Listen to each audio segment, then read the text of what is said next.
Let me ask you something. Have you ever been accused of something at work, at home, even in traffic, and before you can think, you jump straight into defense mode?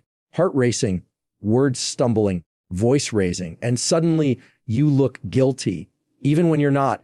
Here's the truth. Defending yourself isn't the same as standing in your power. In fact, that instant need to explain, to prove, to justify, that's not strength, that's fear. And today, I'm going to show you why you should EVR, defend yourself, and what to do instead. You ever notice how fast we jump into defense mode? Someone questions your intent, and suddenly your heart's pounding, your mouth opens, and you're trying to explain your way out of something that wasn't even your fault. You didn't do anything wrong, but here you are defending your tone, your timing, your choices. And if you've ever walked away from one of those conversations thinking, why did I even say all that? You're not alone. We do it because it's natural. We've been taught, not directly, but through years of subtle messaging, that to be good, to be understood, to be respectable, we have to explain ourselves. That the more someone pushes, the more we have to justify. But here's the problem with that. When you defend yourself, you're not operating from your center. You're reacting. And reaction is never rooted in power.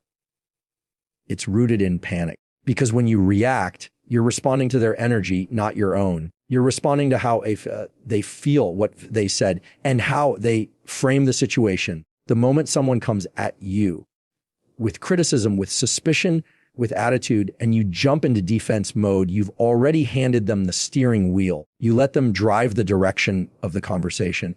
And most of the time, they're not even qualified to be in the driver's seat. See, when someone says something that feels like an attack, the goal isn't always clarity, it's control. It's not always about solving the issue. Sometimes it's about shifting pressure. So the second you start defending yourself, you're telling them of, yes, I accept the premise. I accept that I'm on trial here. And once you're on trial, there's only one possible outcome. You either prove your case or you get judged. And even if you win, you lose. Why? Because now you're exhausted. Now you've spent emotional energy arguing a point you never needed to prove in the first place. Let me give you a real world example. You're at work. You miss a deadline by a couple of hours, not days, just hours. And your manager comes in hot. Why wasn't this in on time? This is unacceptable. Immediately your brain says, explain, justify, defend. And maybe you do. I had 2 other reports. The system was down. I even stayed late last night, but notice something. Your defense didn't calm the situation. It didn't lead to understanding. It just deepened the tension. Why? Because you responded to their urgency with panic instead of presence. Now imagine a different response, one rooted in calm, same situation. But instead of explaining, you say, I hear your concern. I'm making sure it doesn't happen again. That's it. That's control. That's presence. That's you staying rooted. No panic, no explanation, just ownership of the moment on your terms. See, reacting is emotional. Responding is intentional. And that's the difference. Because if you always react, you'll always feel like you're one step behind, like you're cleaning up after conversations instead of leading them. And let me tell you, when you live your life on defense, it's exhausting. It's like trying to walk through your day with your fists up. You can't live like that for long. Now, this doesn't mean you become cold or silent or unfeeling. This isn't about shutting down. It's about knowing that not every question deserves an answer. Not every accusation deserves a counterpoint.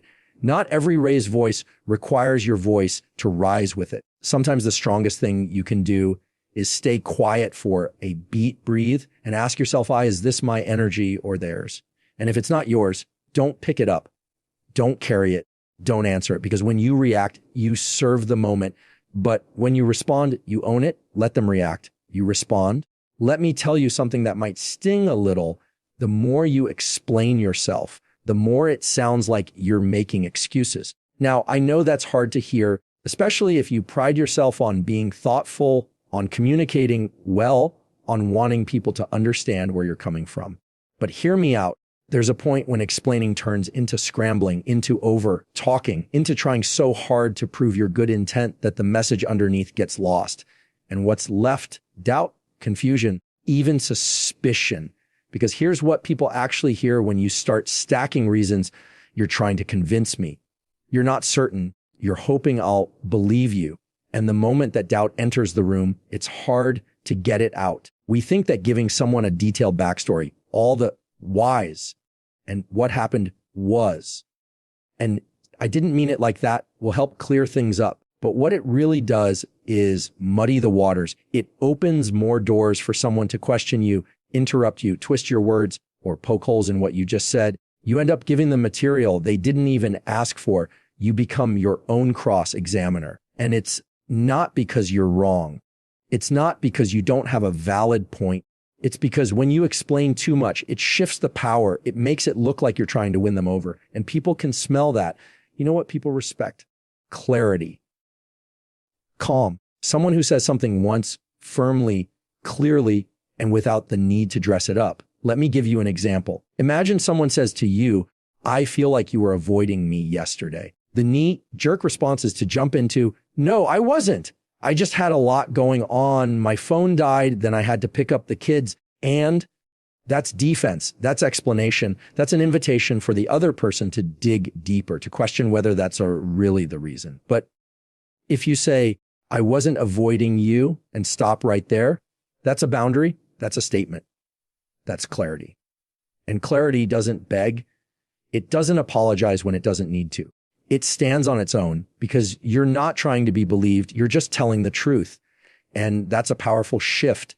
See, when you rely on explanations to feel understood, you're constantly handing people the power to accept or reject you. You're basically saying, here's why I did what I did. Please validate it. But you don't need that. You don't need validation to speak truth. You don't need acceptance to set a boundary. You don't need permission to be clear. The world tells us that over communication is maturity. That talking it out is always the right thing. But the truth is, over communicating can be a mask. It can hide your insecurity. And most of the time, we're not really trying to solve the problem. We're trying to protect how we're perceived. We're trying to protect our image. But your image isn't your job. Your integrity is. So what if instead of stacking explanations, you got comfortable with being misunderstood? What if you didn't rush to correct every wrong impression? What if your focus was less on how people interpret you and more on how you carry yourself? That's not ego. That's strength. That's groundedness. And it changes everything, especially when you're in high stakes moments, because the people who are most in control of the room aren't the ones talking the most. They're the ones saying the least, but meaning every word. They don't fill silences just to feel safe. They don't need to over-describe or justify. They speak with clarity, and then they let the silence do its job. So if you find yourself explaining, stop and ask, who am I trying to convince, them or me? And if the answer is me, then maybe what you need isn't a better explanation. Maybe you just need to believe yourself first. That's the kind of clarity no one can shake. Here's something most people miss in the heat of an argument or a tough conversation. When you start defending yourself, you're no longer telling your story. You're stuck inside theirs. And that's where you lose. Because the moment you begin defending, you've accepted a silent agreement that their version of the story is the one we're working with. That their assumptions, their framing, their logic is the starting point. And now you're scrambling to rearrange their narrative instead of standing in your own. Let me break that down. Say someone accuses you of being selfish. You didn't even think about how this would affect me. And what do we usually do? We jump into trying to prove them wrong. That's not true. I've always considered you. I only made that decision because I thought it was best for both of us, and on and on. It sounds reasonable. It sounds fair.